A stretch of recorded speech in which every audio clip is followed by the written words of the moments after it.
Is Jenny?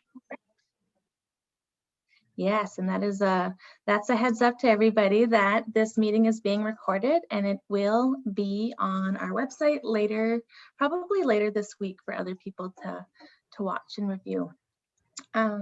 So I'll go back to my introduction. My name is Jenny Philbrick. I am Secwepemc and ilhqot'in from Tlen & Co. My dad is Daryl Elkins and my mother is Betty Price. And I am the executive director here at ilhqot'in National Government, and so happy to be here today hosting this webinar. So I'll be your host today. I'll be bringing us through the agenda for our opening ceremony for our Made in ilhqot'in Impact Assessment. I'm super excited to be here. We will be answering questions later, so I just want to put it out there that if anyone has any questions, that they put it in the chat box. Or during the question time, you can put your hand up and Cynthia will be watching to see who has the hand up, and you can ask your question in person. So I just want to put that out there. And I think it's going to be a great webinar. We have lots of amazing people here. It's a nice, beautiful sunny day, so super excited. But as always, we want to start our day off in a good way. So I'm going to ask Chief Nitsilene, I'll say, Francis Lassise to start us off with an opening prayer, if he doesn't mind. And not everyone has to stand up, but I stand up during the prayers, so feel free to stand up during the prayer.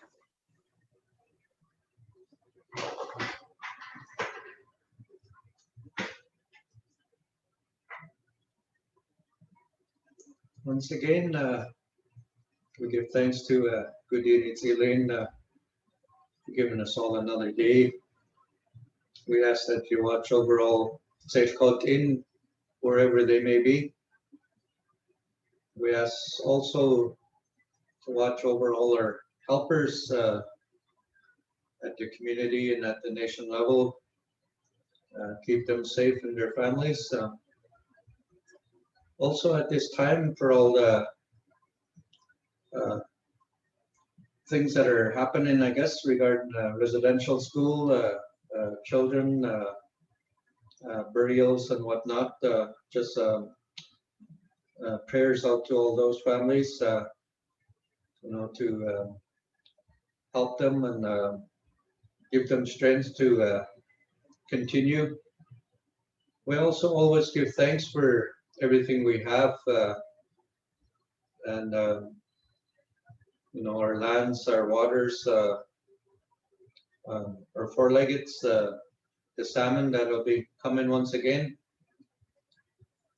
Also forgot to mention the ones that have lost loved ones. I think there's a service happening out west there, different communities, and we send prayers out to those families. And just for this process here, that's the start of it, and we ask in a good way that it would be a, you know, a good process, and so we thank you.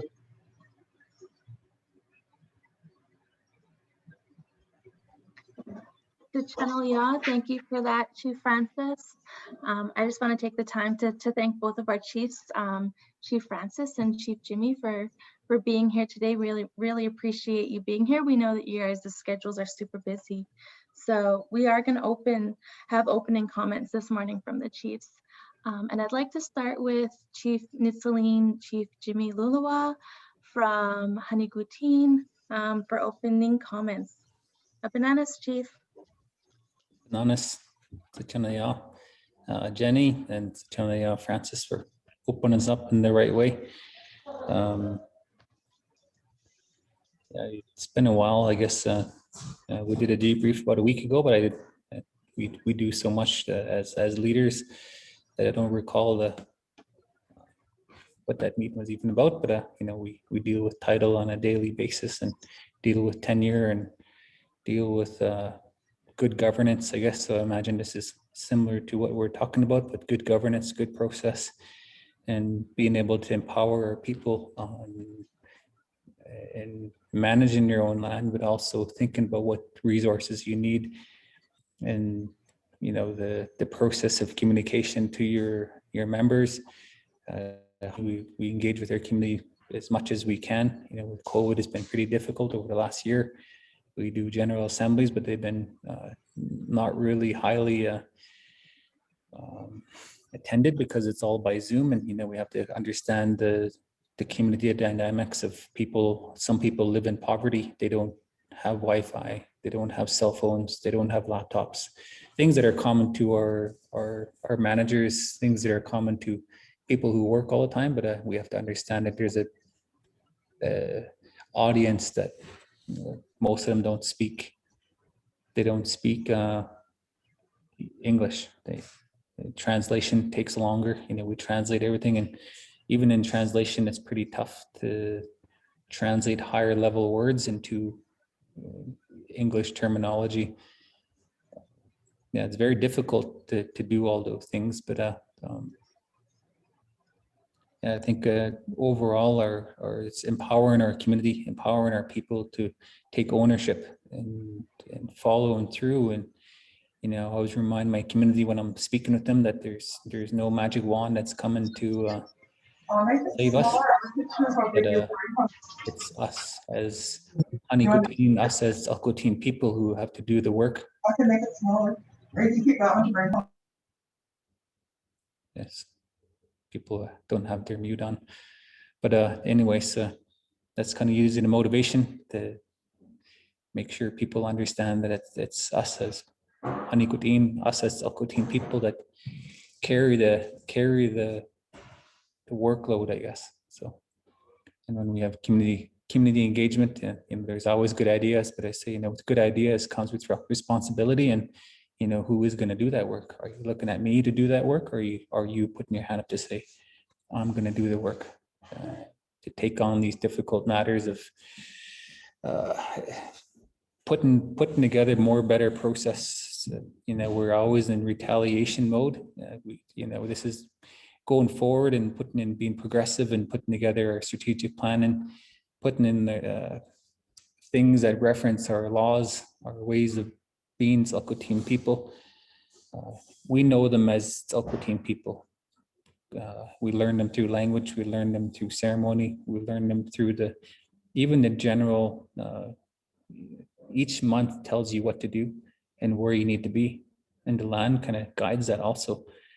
But I guess we need to start drawing those down, and so government, industry, and all these things that affect our ways of being ilhqot'in, being ilhqot'in, affects our livelihoods. So being progressive and getting out in front and not retaliating all the time. We want to be progressive. So this, I think, is called environmental assessment, is what majority of our people reference it to as. Or I can't remember what other. There's a bunch of different acronyms that English people use. But yeah, I think I'm losing my train of thought here. But in a way that we're just referencing their laws, but in a way writing them down and having it as law. In Honey, we've been passing a few different laws. Wildlife law, I think it's one of the first to supersede the provincial law and the federal law on ilhqot'in title land. So those are initiatives that come with having title. So,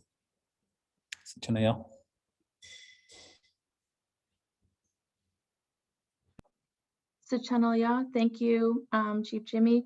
Exactly, that's what we're here today. We're getting started on putting our ilhqot'in rights, values, ethics, laws, and combining our ilhqot'in and Western values together. So thank you for your words. Next, we'll go to opening comments from Chief Francis.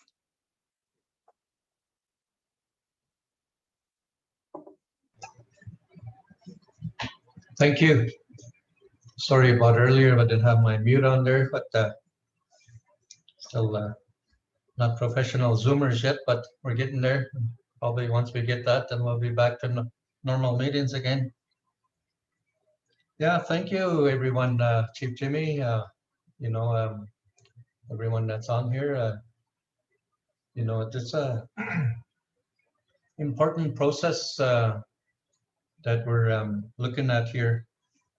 You know, as a CEAR, you know, we've always had title. That's the beginning.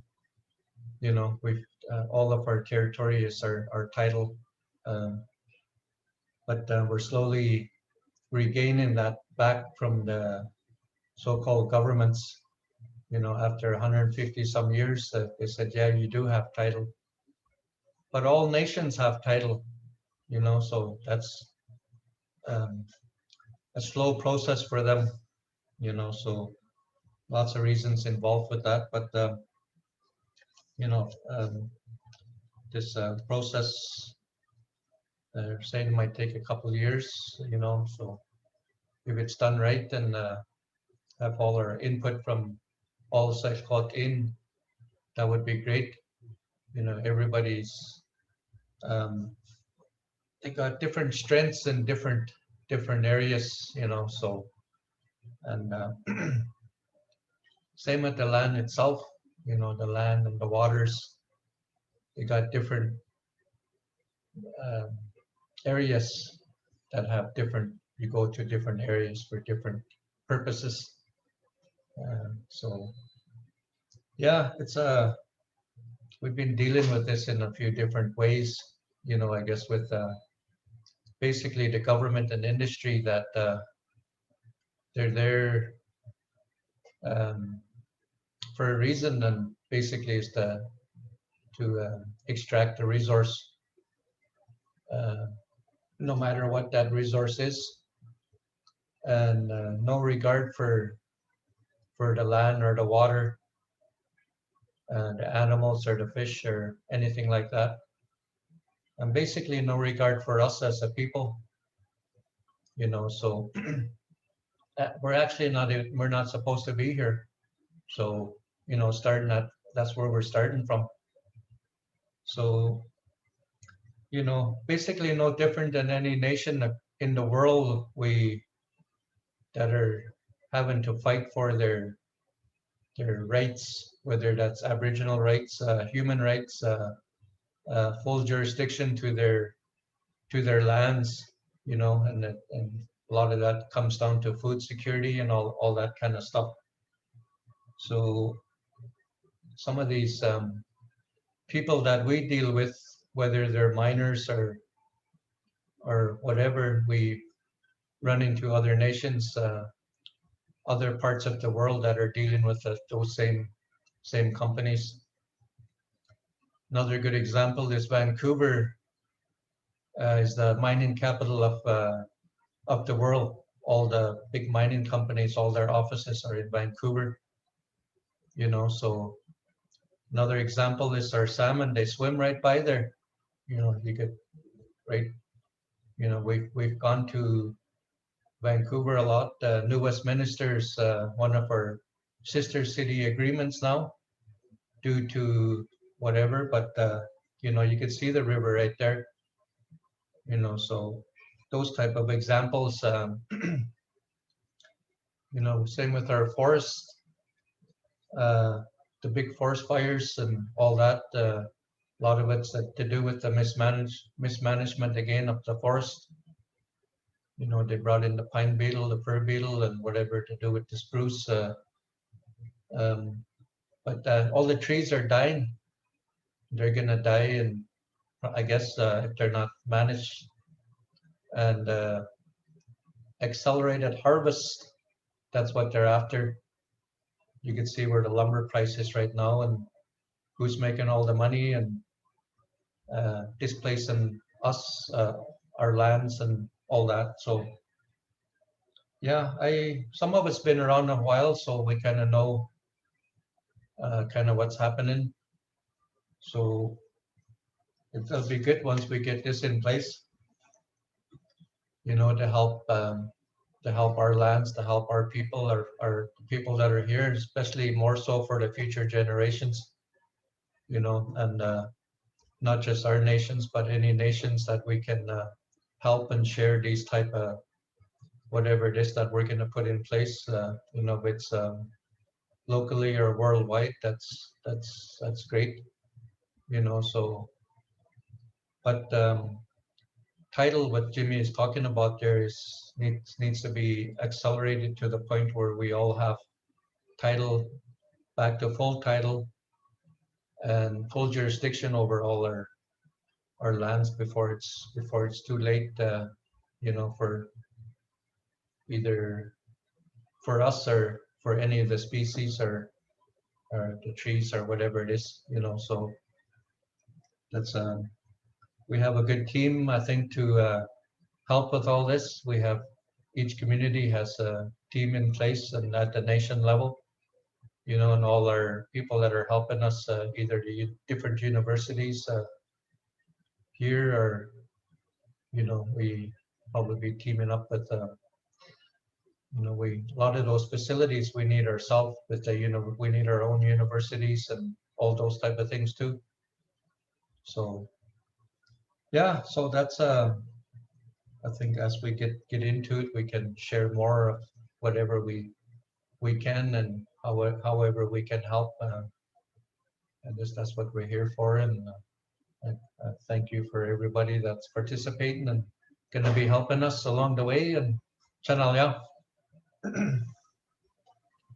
Channel, yeah, Chief Francis and Chief Jimmy, thank you for your opening comments. Hear what you're saying. We have so many issues. We do have our own laws and our own beliefs and our own rights.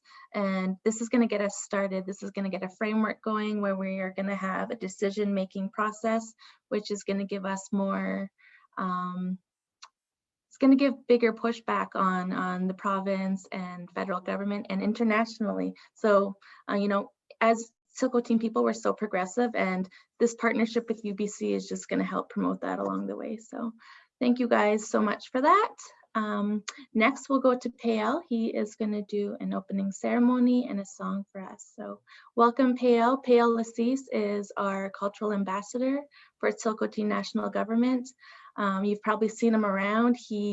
He's been all over the news. He's been to he goes to the elementary schools, he gives tours, he teaches our Silcotin culture to many people all over the territory. So really happy to have him here. So welcome, Payel. Nice to see you.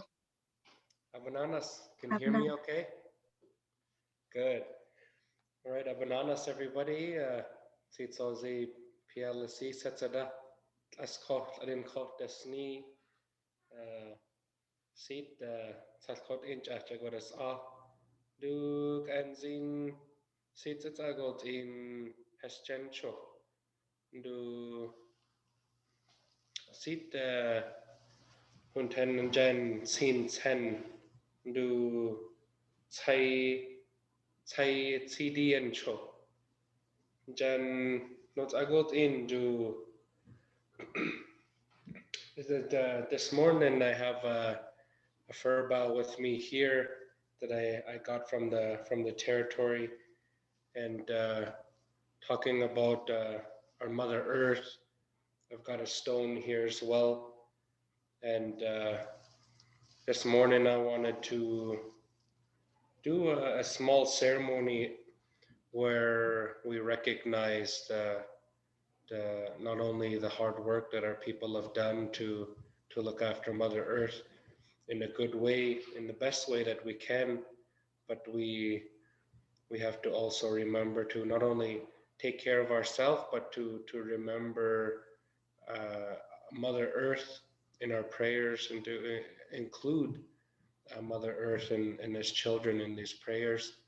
And with that, that's why with this fur bow to us as ilhqot'in and Ninkaimi all over, we use Tsin the fur bow as a cleansing tool, and with throughout our path and throughout our healing journey and throughout our work, we always need these kind of tools to help us on these paths and to guide us guide us in the way that is intended by our great grandfathers, by our ancestors. And so I'll sing a song. I'll sing a directional song here, and everyone can remain seated and just kind of pray in your own way, in your mind, in your own language. And in this way, when we do that in the language, our ancestors can hear us. They're all around us, whether we're in ceremony like right now, or whether we're at home, whether we're out on the land. Our ancestors always there, and they hope to guide us in the most positive way, and that guidance is what we pray for. And so with this stone, I'll offer it a little bit of water. I'll put some water on the stone on top of the fir bough. Then when our time to meet has come to an end, I'll go out and with all the words that have been said, with all of the guidance that is given, I'll take this fir bough and I'll take it out into the land. And what we do is we place it where no one will find it, so that it takes all those negativities, it takes those bad feelings, those bad thoughts, and then in turn, Mother Earth notices our offering and then gives us that guidance in a good way. So with that, I'll sing a directional song best I can in the language, and then I'll offer the water to our grandfather stone here, and it's up to you whether you want to stand. It's a little bit lengthy song, so it's up to everyone. But in the song, I'm calling on the directions. I'm calling on the directions in which the wind blows, so that we can call on our ancestors. We can call on our directional winds that come from each direction, and those bring in that strength and those values that we need to do things in a good way. So with that, I'll question.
So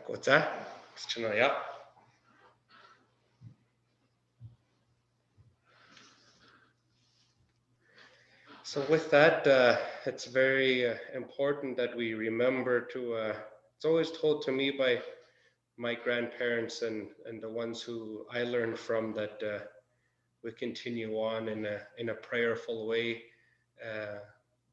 And a lot of people misinterpret that as in today's day and age, a lot of people have a day like Sunday set aside for time of prayer, and they have their own church. But us as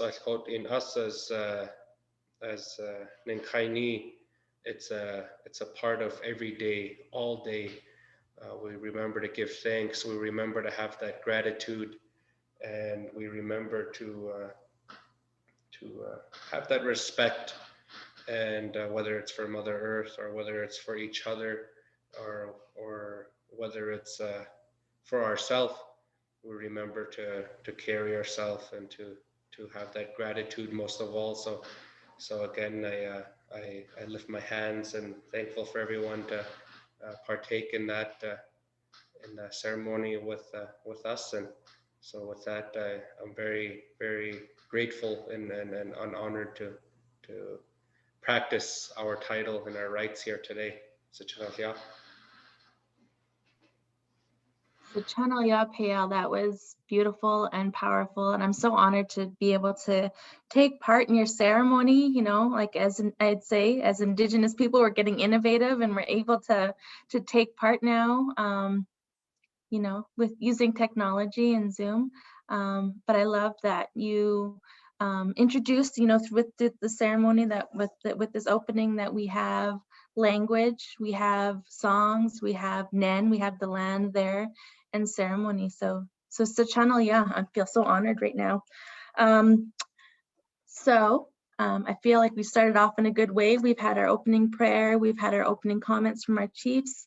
So next we will get a detailed introduction of the project and the process that's going to be happening over the next 2 years from JP LaPlante, who is our senior advisor for our Tsilhqot'in Nen. And for those that don't know, Nen in Tsilhqot'in means water, lands, and resources. JP works here at Tsilhqot'in National Government, and he's been here since 2011, and we're super happy and honored to have him a part of our team. So welcome, JP. Abananas. Abananas. Thank you, Jenny. Thank you, Payal. That was beautiful. And it's really important to ground this in a good way. And I appreciate your help to do that today. Thank you, Chiefs, for welcoming us and starting us off as well with your strong words. And thank you to everyone joining us. Yeah, it's a real honor for me. And I promise I won't get into too much detail, and that can wait for later.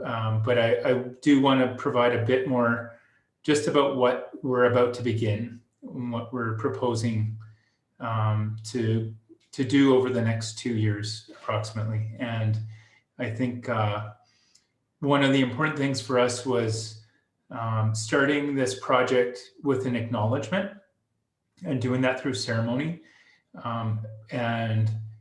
And starting it in the right way, because it is important work. And I think part of the acknowledgement as well is, and this is something that we've made sure to share with our partners, like the University of British Columbia, is that the Tsilhqot'in people are already experts in environmental assessment, both after thousands of years of managing your own lands in a really healthy way.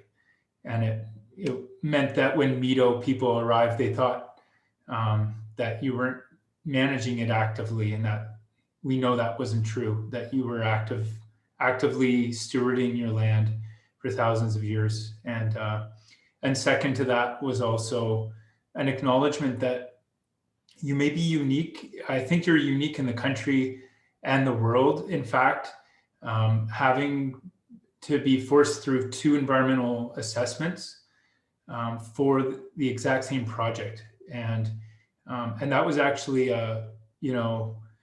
to an extent, a traumatic process of a foreign process being imposed on you. And I'd say the nation responded, as you always do, in moments of when there's threats, external threats to your nation. You responded very strongly and you stood up, and remarkably did what very few nations in the country have done in the past, in having a major mine rejected not once but twice by a very pro-industry federal government at the time. So I think there is actually very deep experience within the nation in terms of what environmental assessment as it was. And one of the things we've never done since 2014, when the second rejection occurred, is really have an opportunity to reflect back as to what we learned from that process, and also if it were a more respectful process that you were in charge of, what should it look like? And that gets us to today. And so what we want to begin is really outlining how decision-making for the nation should take place for major projects, and strengthening through that, strengthening your jurisdiction, your rights, and your title, and ultimately just the recognition from other governments and industry of that jurisdiction. And yeah, I think one of the other things I wanted to reflect is, as staff, it was an honor to have worked for the nation through that the second round of environmental review. But the answers can't come from staff here at TNG. They really do need to come from the communities. And so that's why we're proposing actually a fairly lengthy engagement process over the course of 2 years. We want to make sure we get it right, and that whatever process is put in place, that it reflects Silcotin values, Silcotin teachings, and that you see yourselves in that process, and that it really is yours. I think we've already begun the engagement to a degree. We introduced, in preparation for today, we had the chance to introduce this project to the governance committee. And so we're very appreciative of their expertise and wisdom. And we intend to do the same with the Women's Council. But engagement needs to happen at both the community level, at the chief and council level, at the Council of Chiefs level. And then I also anticipate and expect we'll have focus groups, because we know that there are people who help guide engagement through the previous reviews, and just more broadly over the past, over many decades, in fact, who have a lot to bring to the table. And so all of that wisdom and knowledge is really important in this process. So I think there's going to be more than one opportunity for engagement, and just flagging now, we'll bring it up at the very end as well, but we're actually beginning with some workshops to just help lay out the current lay of the land, you could call it, in terms of the current federal and provincial laws around environmental assessment, or what we're proposing we start calling impact assessment, and I'll explain that in a moment. And then also what other First Nations have done around the country in terms of creating their own Indigenous-led impact assessment. And so there are examples over the past 6 years, I think, really building on the work that you did as a nation through the federal panel reviews, but building on it, and in some cases securing respect for that process from either the province or the federal government, or both. I wanted to note, and Chief Jimmy did mention this, that many members will know this as an EA, or environmental assessment. We're calling this a Made in Silcotin impact assessment. And the reason for you saying impact assessment instead of environmental assessment is that it's inclusive of everything, and similar to the way that the Tsilhqot'in approach stewarding your lands and resources, that it's also about your people, it's also about your culture, it's also about your rights, it's even about future generations. And so it's not just about the environment. And so we're trying to break out of the kind of the silos that get created by kind of MEDO way of thinking. And so we're approaching it by calling it impact assessment. I wanted to also reflect, this is a governance project that's being supported by the governance team. And so I want to acknowledge Shawnee and Renee's work and the governance committee in particular. Governance is about decision-making. And this is about decision-making for large projects. It won't give us all the answers in terms of decision-making, but it's I guess you could say, an important first step, and it will inform other types of decision-making related to NEN. And all of that is even related to even the Constitution, which is the focus of what our governance team and the governance committee are working on right now. The other thing I wanted to note is the importance of the United Nations Declaration on the Rights of Indigenous Peoples. This is in a lot of ways the work to implement the UN Declaration. This is a building block towards that. And within the UN Declaration, there's a principle, and it's a minimum standard of your rights, and it's called free, prior, and informed consent. And it means that you as a people and as communities in a nation have a right to be making the decision as well as others for anything that impacts you as you or your territory. What that looks like in practice is something that isn't totally clear to probably internally. You have a good sense of how decisions get made. One of the goals of this project is to be able to communicate that clearly of what your expectations are to support informed decision-making. So even about what other governments or industry should be bringing to allow you to make an informed decision that's respectful of your title and your jurisdiction. I also wanted to acknowledge that part of our project will be looking at cumulative effects. And we've heard from communities the importance of cumulative effects. For those of you who don't know what that means, it's just a way of monitoring the health of your territory, is the way I describe it. And I think everyone would understand that, you can death by 1,000 cuts, that you can suffer if a lot of little things add up to suddenly become a big thing. And I think that Tsilhqot'in people are ready, that you live this through the impacts of 150 years of other governments managing your territory in ways that aren't respectful of how you would manage it, and also have led to real threats to even your food security and the integrity of your territory. So I think you're living that. It will be part of our project, and it's actually how we've helped to fund the project. And and when we go into our introductions, we actually have as part of our team, someone who brings expertise on cumulative effects and focused on social and cultural cumulative effects. The last point I would like to make is just that, the engagement, we're starting with those opportunities in July. So we really welcome you joining us in July. We have dates actually already set. So July 6th, that's a Tuesday, and July 7th, that's the very next day, it's a Wednesday, from 10 to 12 will be the next workshops.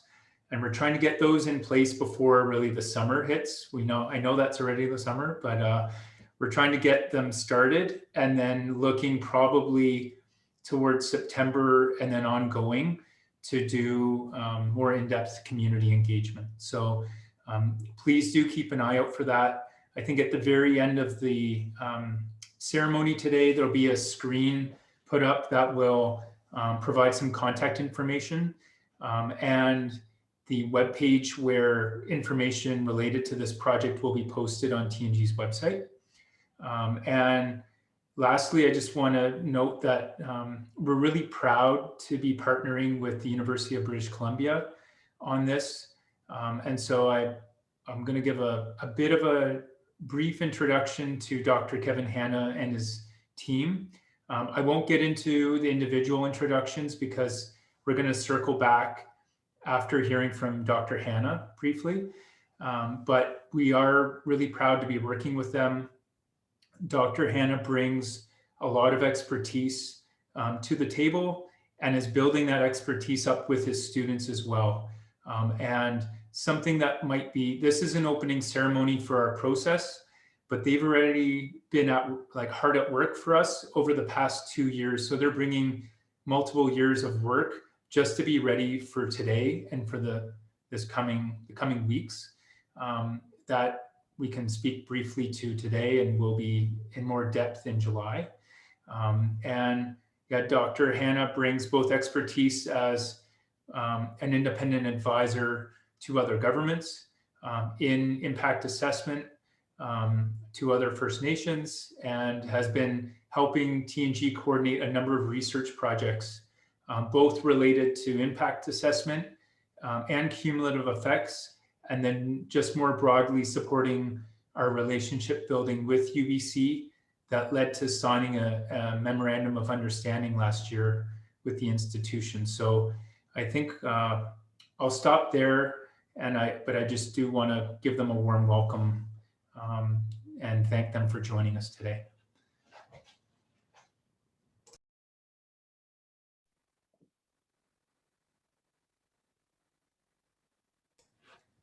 Thanks, JP. And I want to thank the chiefs also for their words of welcome and opening the ceremony today. This is an honor for me, JP, to work with TNG and to be here with all of you folks. This is, as JP mentioned, a relationship that goes back a couple of years, actually even before that, when I first met former Chief Russ, and we talked about some of the work that was going on in the nation and some of the issues and potential projects that were emerging. And we have been working to help answer some of those questions that have been defined by the nation. And I think that's a very important point to make, is that we really do, our work has been very much about responding to ideas, to knowledge, to questions and so forth that have been asked of us. And in a lot of cases, we don't have the answers. So this project is very much about helping to support that process. I have to tell you that it's a very difficult world we live in. And I have to tell you, I'm not always a very hopeful person. But the conversation today, the opening, this ceremony, and the opportunities I've had to visit your territory have actually made me a more hopeful person about the future. And I certainly echo JP's comments about the Silcotin people being EIA experts, having gone through the TSECO process now twice, and all of the other development pressures on your territory and your resources on lands, water, fish that have been imposed. That is very difficult collection of issues and needs to be able to grapple with going forward with all of those pressures coming along. Chief Francis mentioned too many acronyms, and that's true. But at the end of this, it can be called whatever you want it to be and serve whatever purposes. But it seems to me in our initial conversations, this has been really much about a process of empowerment, which is another word that came up in the introduction from the chiefs, an opportunity to empower, to plan for a very different kind of present and a different kind of future than what BC and Canada have defined for your territory so far. And I think that's a really important and essential process, not only for the Silcotin people, but I think for people in many other places across this land, to be able to see this happening and to learn from that experience. I was actually quite taken by Payal's comments about the combination of ceremony and technology, and then using the different formats and how this has come together. And it's a lot of the way that I've been thinking about knowledge too, that there are many different ways of knowing and understanding things and the world around us. And there are really important and unique opportunities in the kind of work that we will be helping out with over the next couple of years to be able to combine those different forms of knowledge, but also the different kinds of tools that they can bring along, whether they're scientific, technological, or based in Indigenous knowledge, to be able to serve a common purpose, to be able to achieve the objectives and goals that the CEAR will define for themselves for the years to come.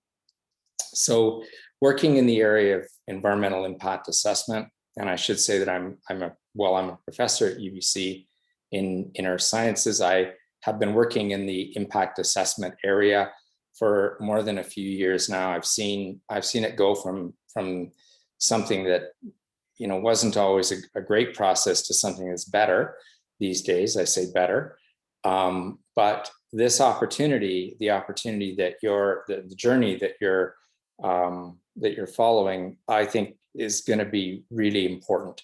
And it's not only going to be important for the CEAR team, but I suspect there are other nations and other jurisdictions that will look at this outcome and want to know what they can learn and apply from it in their own settings to be able to make better decisions about development, about projects, about what kind of future they want on the land for their children, grandchildren, and the generations after.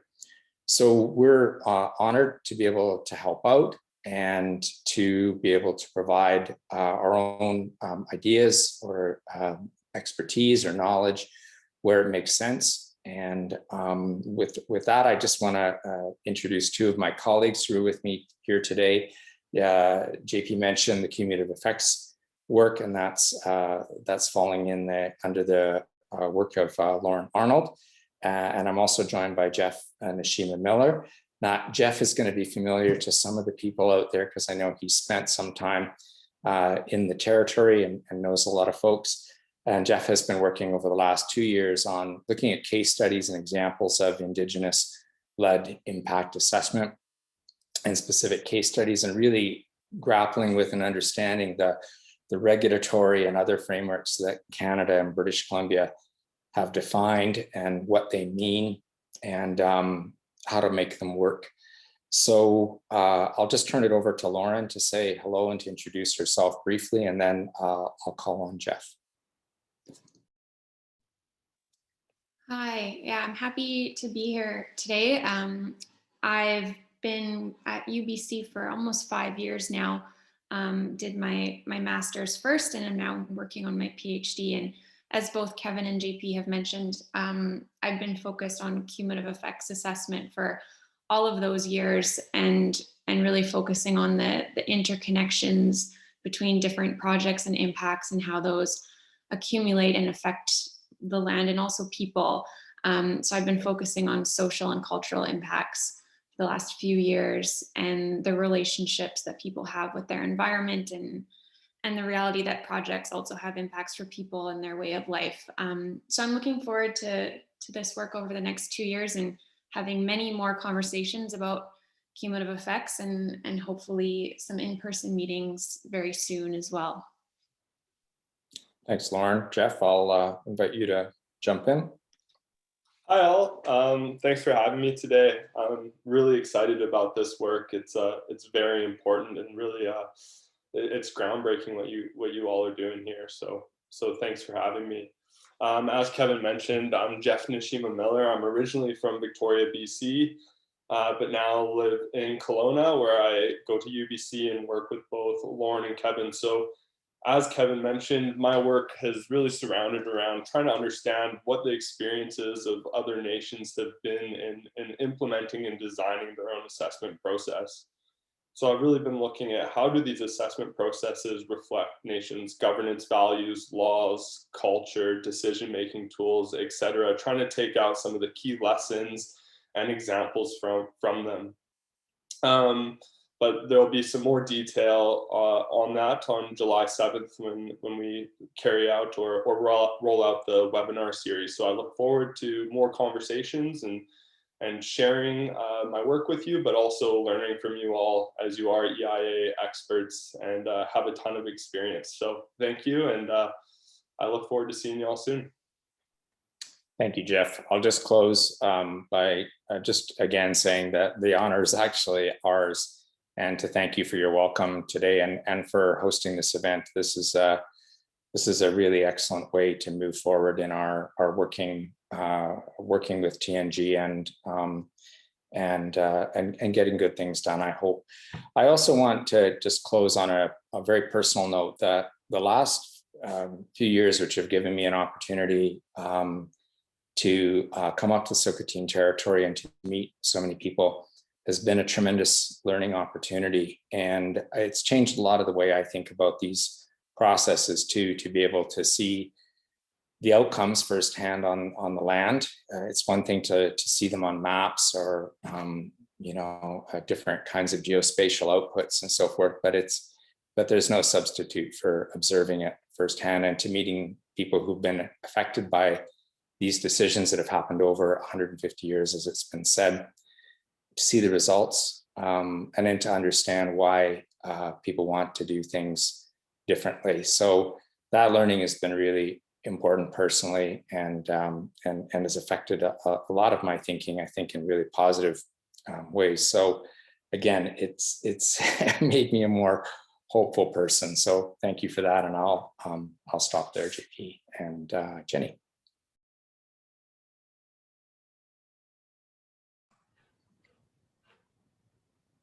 Yeah.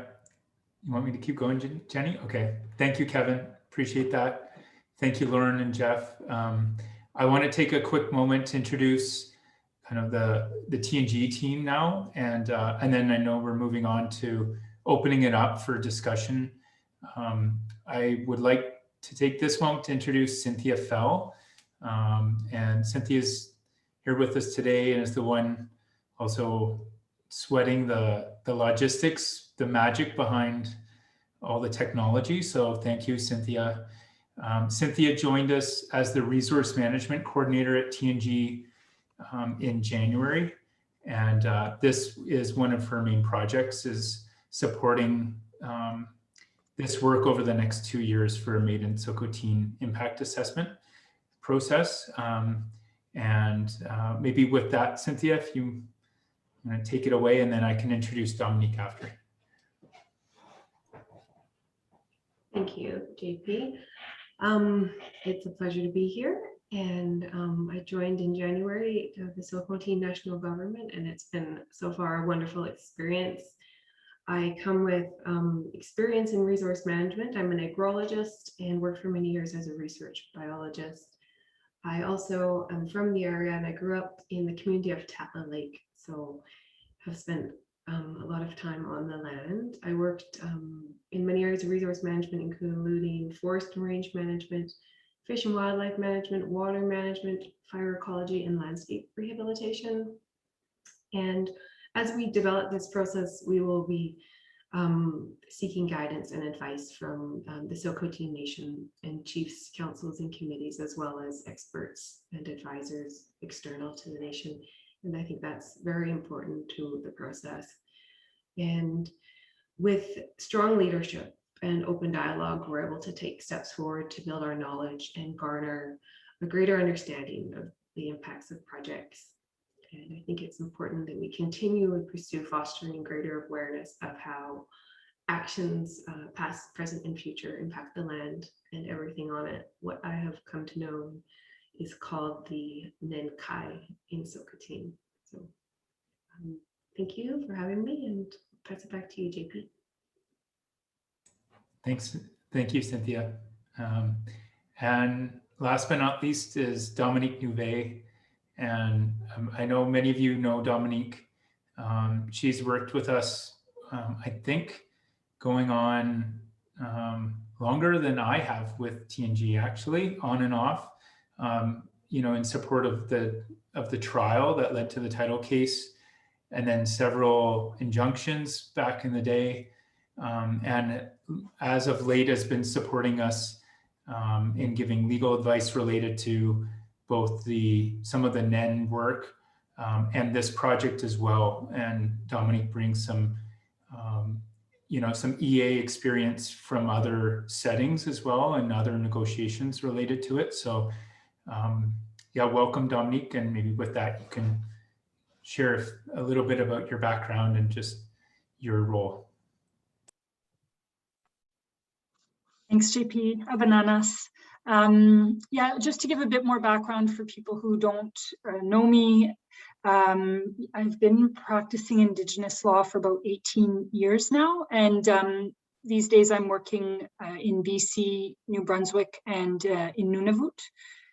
And it's always an honor to support the Silhqot'in Nation in all of your fights, but also more recently in this proactive kind of work, which is just such a positive and exciting space to be in.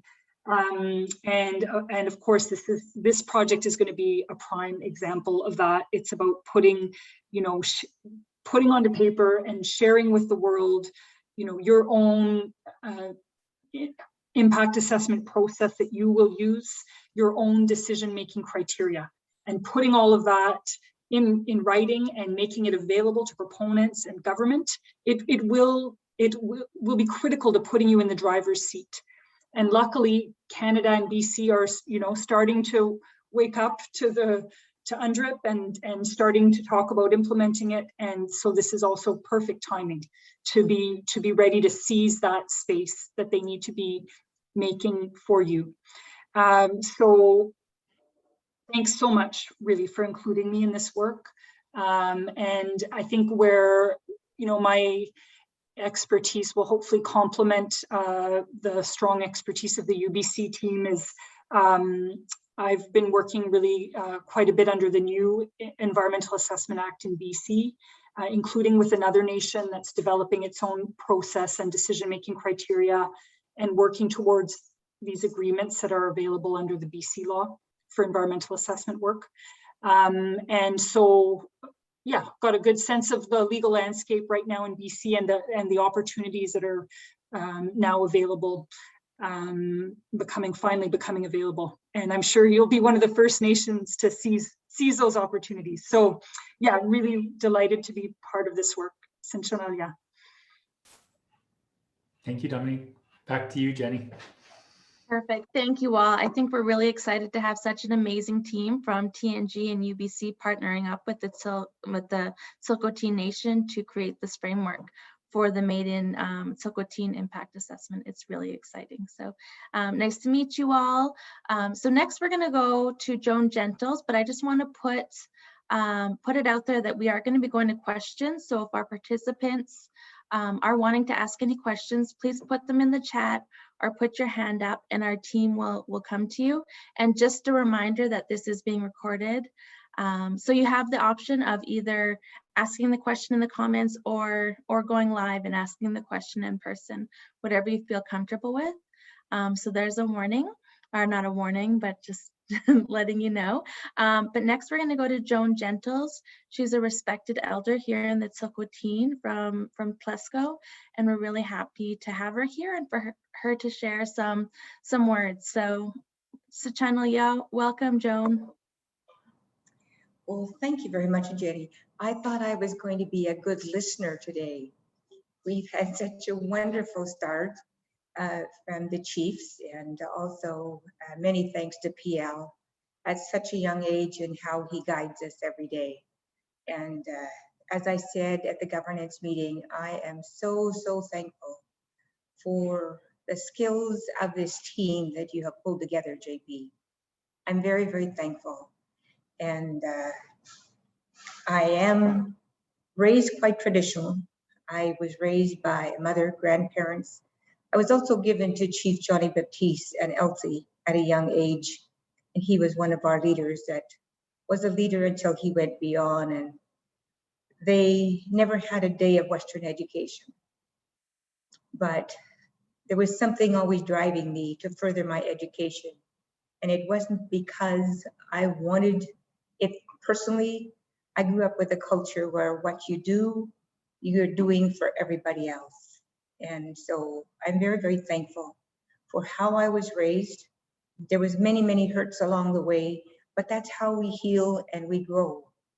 And I got my first degree through UBC, through the Native Indian Teacher Education Program. I'm very, very thankful to the university and all the people that started that. And then I worked with Dr. Vance Peavy with UVic, knowing the need for us to heal, the need for us to forgive, and the need for us to be strong and work as a team. I was fortunate that I knew Dr. Vance Peavy as a friend, and he was adopted by the Hopi people. And he assisted me in bringing the Masters in Counseling program into the Caribou, where we had people from Vanderhoof, Prince George, all of the Caribou, and also Kamloops, and one lady drove from Pemberton whenever we got together on the weekends. So I'm very, very thankful. I'm somebody that has always been heard to say that we need our Western education as a tool, but we also need to balance that with our traditional culture. And I see that balance right before me, and I'm very, very thankful. So once again, I'm very, very thankful for the knowledge that sits before me, and also to have PL there guiding us and praying for us to keep us on track. Sachanalya, such powerful words, and we're so grateful to have you here, Joan, and for you to share your story of how you intertwined Indigenous and Western culture, and that's what we're doing here today. And our team, I'm sure, looks forward to sitting down with you and knowing your ideas on moving forward with this framework as well. So Sachanalya, thank you, Joan. So next we'll move to questions. So if any of our panelists, not our panelists, our participants have any questions, we'll be looking forward to that. So again, write them in the chat or put your hand up, and Cynthia or JP will turn your screen on so we can hear what you have to say. You can have questions for the T&G team or UBC. Let us know. Do we have any, Cynthia? We'll give her a second here. Sometimes it takes a minute to write up those questions too.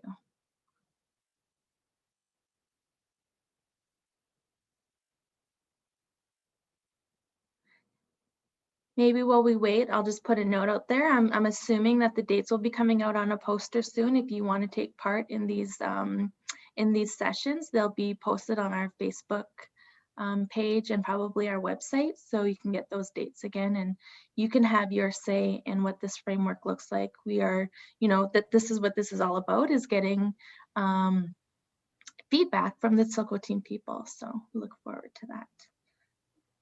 Yeah, Sharon has her hand up. She's able to speak. I can bring her in as a panelist as well.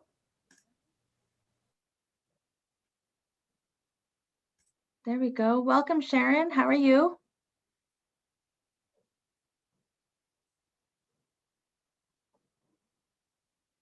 You just have to unmute yourself, and then we can hear your question that you have. There you go. Okay. I don't know how to get the picture up. Can you hear me? Yeah, we can hear you. Okay. Good morning, folks. All bananas. My name is Sharon Primo. I am the eldest daughter to late Susan Ann Char. I have somebody else with me, and for many years I thought my father was Raymond Primo, late Raymond Primo, and it's only been within the last little while that I've found out that Ori Hantz is my father, who I have with me. but beside me here right now, and he wanted to hear what we were discussing. And so I have him with me, and I just wanted to let everybody know that Ori is also physically sitting beside me and listening to all of us. I just wanted to say that I am thankful and grateful for this process. I'm grateful for everybody's care and attention, and I really look forward to working together with everyone to achieve sustainability on our land base. I'm a traditional harvester of foods and medicines. I'll be 57 July 9th. I was 19. I've been advocating sustainability. I've yet to see it.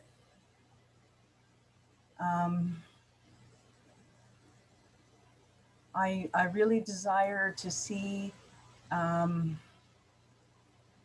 gatherers and traditional people to work together with industry, whether it's logging, mining, whatever. But they need to work hand and foot together. And I've been talking about this since I was 19. I'll use logging as an example.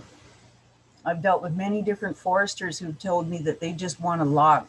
And I'm saying, then that's what you can do. Us traditional gatherers and wildcrafters will go on the land, and we will suss out what is there. And is there stuff to be protected? Is there wetlands?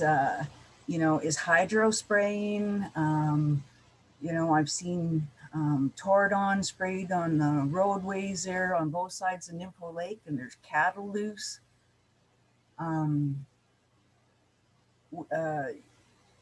I can't prove this, but the whisperings I've been hearing from family members is that big bar slide that affected our fishing was a deliberate act. So these conspiracy theories from different family members, and I'm just like, whoa, down here.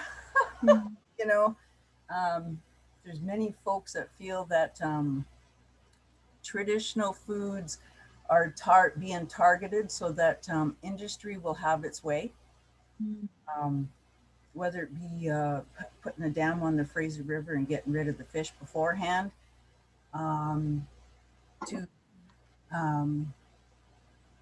like when I see whole mountainsides logged, the water systems, the soil erosion, food habitat for the creatures that we eat, the food that we harvest is all impacted by erosion, wind. Oh my God, the wind. So I really look forward to working on a plan to change how we work on our landscape, to see, like, if we don't get sustainability in how we're working, our future generations are not going to be having our deer, not going to be having our fish. They won't be able to go out and grab our berries and our medicines that we depend on. And the balsam trees that, I've seen logged that are wider than my hand span across, that's not acceptable. And they're left laying. The wastage, we need to change that too. Like, we get wood for our people, like get the wood contractors out there and have the wood piled up, but get that waste instead of burning it up. I'm really worried about our balsam. And just looking forward to working together. And again, I thank you for your time. I just also wanted to say that I have been past president of the BC Wildcrafting Association for many years, and that body was created to try to talk to the harvesters and gatherers of the land. And the only problem with that was that they wouldn't document and map out, even under like signed secrecy agreements, to document areas of where they harvest. and what they harvest. So as that was some of the peccadillos and dilemmas that I dealt with in trying to work with creating laws and guidelines for industry in our province in how they go on the land and work with our people. Anyway, so channel ya. The channel ya. Thank you, Sharon. Thank you for your comments. I really hope that you take part in our engagement session so that we can utilize all of the amazing Tsilhqot'in knowledge that you have. So again, thank you so much. I really appreciate it. All of us, the whole panel does. So thank you, Sharon. And hi to Ori. We see you there too. We hear that you're there. So we have another question, and this one is from Luke, and he is our stewardship manager. So he has a question about cumulative effects in the work. And so his question is, how can we include this into our aspect of T&G work, such as referrals, and how can we create a model with a simplified process where we can have a red, yellow, green light process? This would include our staff doing our internal overlays. Sorry, I'm just moving my screen up. Our internal overlays through the process. I see how we can add this even further, so BC could incorporate this even prior to them referring this to the nation. So he wants to hear thoughts from the panel. So I think JP, I think you were gonna stick handle this one and answer Luke's question. Thanks, Jenny, and thanks, Luke. I think the answer is yes, and exactly how we go about it is hopefully, it still needs to be figured out exactly, but one of the hoped for outcomes is that we have tools that would benefit the nation, not just for like a major project review, but also for other types of decision making. And I know that the cumulative effects work, it's actually, you know, the stewardship department's done some of that in the past. And there's been efforts by even communities. I know Hanna and Untitled were doing some of that work a couple years ago. And so it is a bit of about pulling it all together in a way that becomes a tool that could be used going forward. And I think if the nation were to kind of figure it out and something that works for the communities, then I think you know, the nation actually has a lot of power to then take it to other tables and tell folks like the province that it's going to be this way, and this is how, and it's workable, and this is how it works. And to that end, I think you know, I'm with you. I think it needs to be really simple in the sense that, yeah, everyone needs to understand it. And the other thing that I think is really important, that it needs to be inclusive of cultural values. And so that's where like Lauren in particular is really honing in. And so it isn't just about something that a scientist might understand and care about, but might get lost in translation when speaking with communities. So we're hoping to really dive into that and explore what's possible. So the answer is I hope we can actually deliver something. And Kevin, do you want to add anything to that? I know you've been involved in several of the projects over the past number of years. Yeah, just a couple of quick add-ons to that. It's it's a really important question because as some of you might know, the province has that cumulative effects framework, which does use the red, yellow, green coding for don't do it here, maybe do it here, yeah, go ahead. But you know, what does that really mean? And they haven't really connected it. It's technically actually a really good product, but they haven't really connected it to their decision makers. It's discretionary, right? They can look at it or they don't have to look at it. What that kind of process might do, which I think would be really important in the T&G context, is that T&G would define what red, green, and yellow mean, and would apply that kind of coding to particular places. And it creates a language that, frankly, just as JP alluded to, the province and even the feds occasionally would understand. You know, and the sad thing is sometimes you're going to have to frame your ideas and your outcomes and planning goals in that kind of language. It gives you guys a particular strength in working with them or doing exactly as JP says. It's a red area. No, you're not going to do that. And I think that can be really important. So this actually reminds me that we actually have been undertaking some work with the GIS shop at TNG with my colleagues in forestry in Vancouver, and been generating some really interesting mapping outcomes, and hopefully they'll be ready soon. These things never go as fast as we'd like them to. Mathieu Bourbonnais has also been working on some habitat and other monitoring, testing that out using drones. It's been taking a lot of time for us to take that data. It's just produced so much and put them into maps. And we're really behind on that. And I apologize for that to colleagues out there who are kind of wondering what happened to that project. It's moving along. But these are examples of I think where we can take some of these tools and then really use them to answer questions and needs that are defined by TNG in its management, planning, and other processes. So there's a lot of opportunities for innovation here, but also the crossover and the use of these different tools, because the tools they're just that, like a hammer's a hammer. What do you want to use it to build or to do? And that's the real important question. And these tools can be deployed, I think. It takes a little bit of time and money and whatever to tackle exactly the really important questions that Lucas put in that point. Perfect. Thank you guys for your answers. I just want to thank everybody. I want to thank the people who had questions. Joan, do you want to ask a quick question? You're on mute right now, though.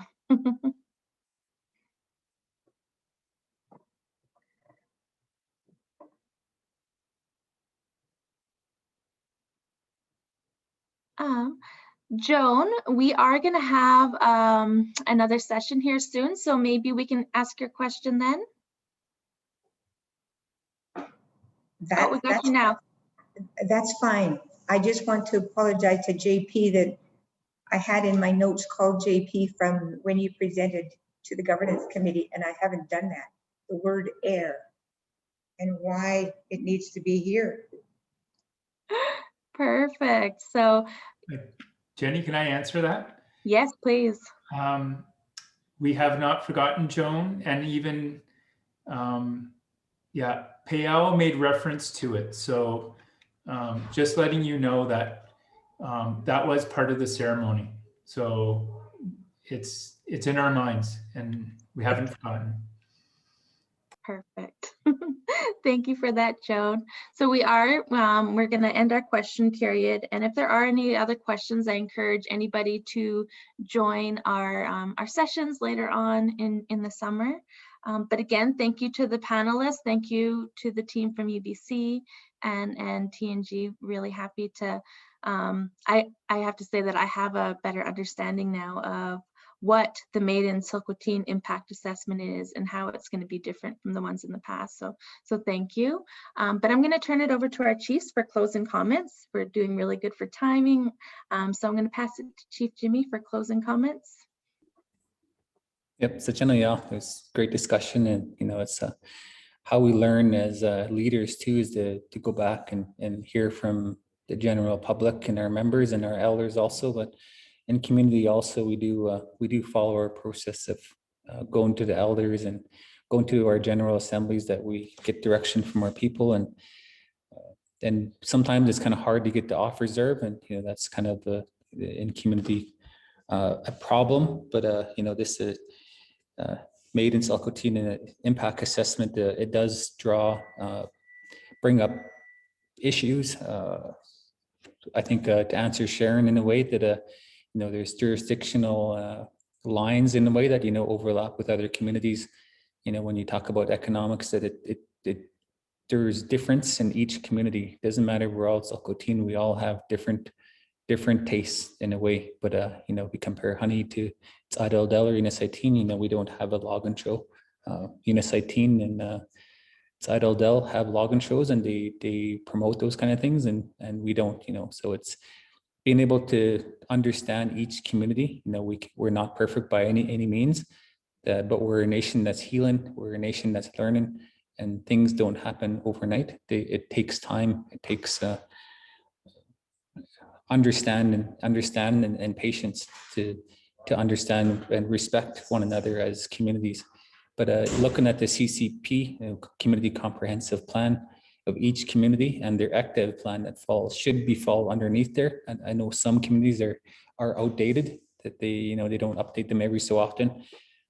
We did ours here in Honey, and you know, we have our priorities set out in front of us. It's built from our community, built from our elders, what they promote, which is a long traditional harvesting, meaning that back in the day they only took what they needed.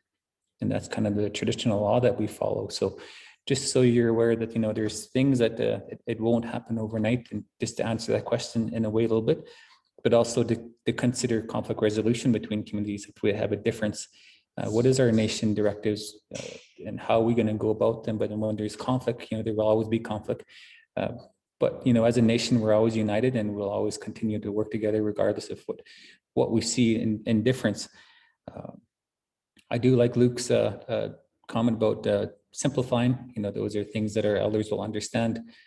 Anyone comes up to a light in town, you understand what red means, meaning that you don't go anywhere, you don't touch it, meaning there are sacred areas, and yellow, meaning that we'll probably have to negotiate on each situation, and green, meaning that, you know, you can go in there.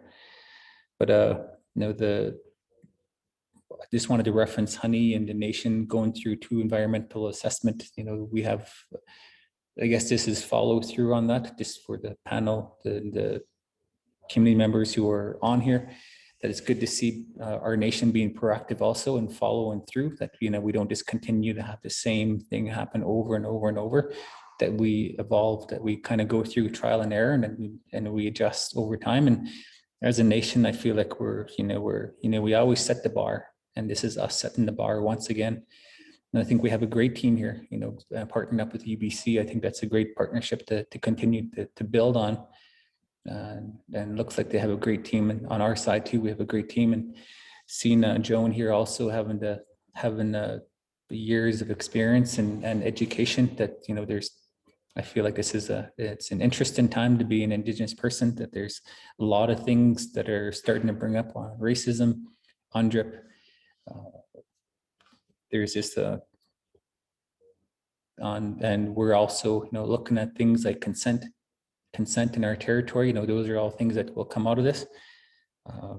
You know, but it's us, you know, standing up for Aboriginal rights and title in a way, and, you know, we're empowering our people to feel comfortable in our territory and understand that, you know, we're in the driver's seat here. That no one's going to be telling us how we operate in our territory, and they'll be coming to us for approval. So, you know, those are things that we hope to get out of this, and, you know, long-term thinking, you know, as we gone through a dark history, that we're starting to move out of that and moving towards a more sustainable, as Sharon talked about, and making sure that we protect our Aboriginal rights and title also along with that, and not looking at money, but also looking at our sustainability as protecting our identity as ilhqot'in people also. So with that, I just want to say Sichanaya.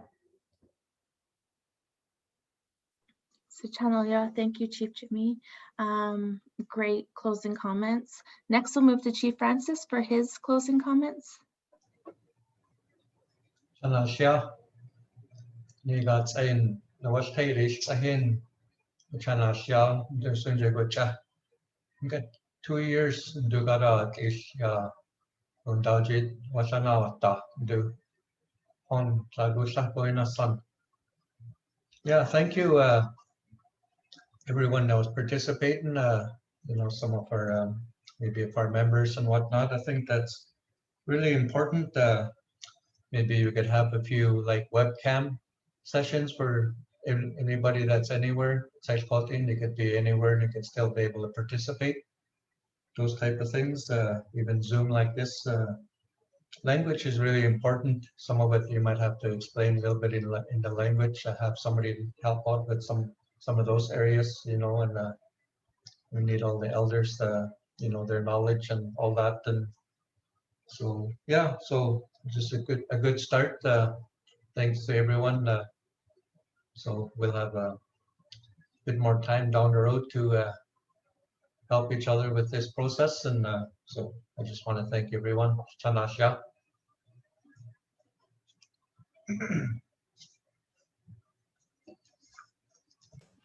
You're on mute, Jenny. I was on mute. I said some really good stuff too. Oh, no, but I just want to thank everybody. And I do want to end in a good way. So I'm going to ask Payal to drum and sing us out. And again, I look forward to seeing you all again in the future. And I just want to stress how important it is to have Silhqot'in feedback.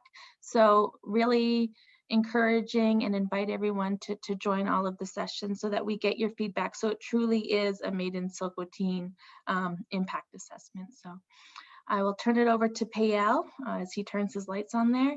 And just as a note that there will be a closing slide with more information on there at the end. So if you want more information, please stay on after the song. So take it away, Payal. Oh, yeah.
So channel, yeah, thank you all. I hope you guys all have an amazing day. Thank you for taking part and being panelists and participants.